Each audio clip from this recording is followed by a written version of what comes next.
Gal būtų daugiau džiugių emocijų, negu nebūtų taip sunku, bet kai susitinki trasai su savo ilgamečiu varžovu, pradžioje triatlono trasai, dabar bėgimo trasose, tai visą laiką ta kova nebūna lengva. Oh, you know, the first time is actually the same difficulty as the first time. But the first time I didn't know what is it about. And 2 times today I told upstairs that labai sunku.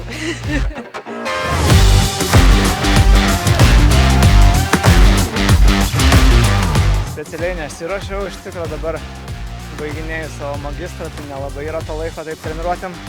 Tiesiog sakyčiau, gal jau yra tokia ilgametė patirtis. Žinau, kas čia per bėgimą, žinau, kaip jėgas išsidėstyti, žinau trasą.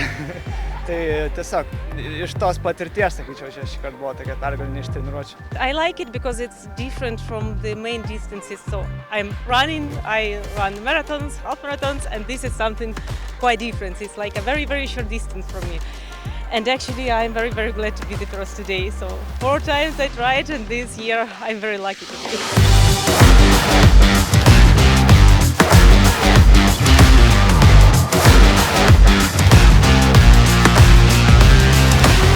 Aš sakyčiau, čia toks yra specifinis bėgimas, kur ne visada stiprus bėgikai būna stiprus čia, o kartais būna, kaip matom, ir iš kitų sportų ateina ir visai neblogai pasirodo. Tai čia toks bėgimas, kur, sakyčiau, niekad negali žinoti, ko tikėtis iš varžovo.